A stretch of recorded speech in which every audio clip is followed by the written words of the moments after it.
مر گئے, لٹ گئے, ختم ہو گئے, برباد ہو گئے, تباہ ہو گئے, اتنے مریض بڑھ گئے, اتنا. اگر یہی سنتے رہیں گے تو یاد رکھیے آپ ذہنی طور پہ مفلوج ہو جائیں گے.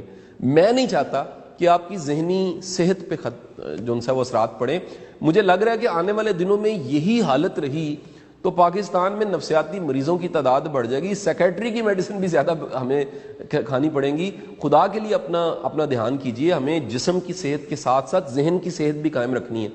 ہمیں پیشنٹ نہیں بن جانا, ہمیں مریض نہیں بن جانا, ہمیں ڈپریس نہیں ہو جانا. اتنی منفی خبریں سننے سے اور کچھ ہو نہ ہو آپ نا امید ہو جاتے ہیں. اور یاد رکھیے گا نا امیدی کفر ہے. یہ منع کی گئی ہے کہ اتنا نا امید نہیں ہونا, آپ نے اللہ سے پوری امید لگا کے رکھنی ہے. احتیاط کیجئے, اللہ سے رجوع کیجئے, دعا کیجئے, صاف ستھرے رہیے. آپ یہ کمال دیکھیے, ویسے یہ جملہ کہتے ہوئے بڑی مجھے جرت چاہیے کہنے کے لیے کہ وہ ساری کی ساری پریچنگ کہ ہاتھ دھونے چاہیے, صاف ستھرا رہنا چاہیے, سادگی ہونی چاہیے, فیملی کو وقت دینا چاہیے, یہ سب کے سب ہم مبلغ جو بات کرنے والے پریچرز ہیں, ٹیچرز ہیں, علماء ہیں, ٹرینرز ہیں, اسپیکرز ہیں, ہم سارے کب سے لگے ہوئے تھے. قربان جائیے اللہ کی ذات, کیا خوبصورت انداز ہے. ایک بیماری آئی ہے اور سارے کے سارے بندے کے پتر بن گئے. وہ جو ہم کہہ رہے تھے کوئی سننے کو تیار نہیں ہوتا تھا. میں کہتا تھا جی ہائیجینز اچھے ہونے چاہیے کلاسوں میں, سارے کے سارے کہتے رہے جی صاف ستھرا رہنا چاہیے. دین ہمارا 1400 سال دیکھیں, دین میں سارے اسباق, سارے لیسنز موجود تھے کہ سادگی, پولوشن نہیں ہونی چاہیے, گند نہیں پھیلانا, صاف ستھرے رہو, ہاتھ صاف رکھو, فاصلہ صحیح رکھنا چاہیے, دوسرے کو تنگی آپ سے نہیں ہونی چاہیے.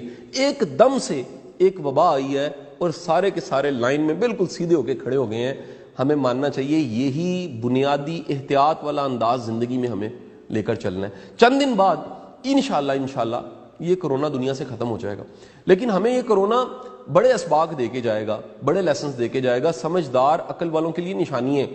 آپ اس سے سیکھنا چاہیں تو بڑا کچھ سیکھ سکتے ہیں. سارا نظام, ساری مشینری آپ کی چل رہی تھی, آپ کے پاس وقت نہیں تھا. اب تو جناب والا وقت ہی وقت ہے آپ کے پاس.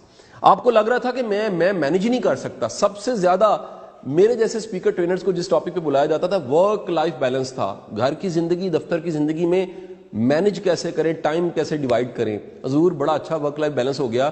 ورک ہے کوئی نہیں اور فیملی آپ کے پاس ہے. آپ اپنے رشتوں کو مضبوط کر سکتے ہیں, بچوں کو ٹائم دے سکتے ہیں, اپنے آپ کو ٹائم دے سکتے ہیں.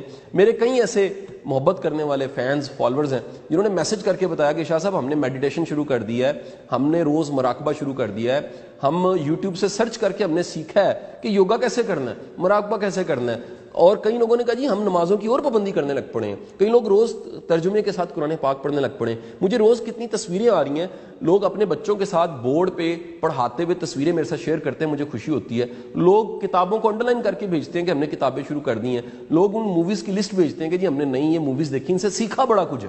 تو آپ خدا را اپنی زندگی میں یہ جو ایک کرائسس کا ٹائم ہے اس میں رینیو کیجئے, لائف کو پریورٹی سیٹ کیجئے اور ذرا دیکھیے جانا کدھر ہے, آئے کہاں سے تھے, ہے کہاں پر اور جانا کہاں پر ہے.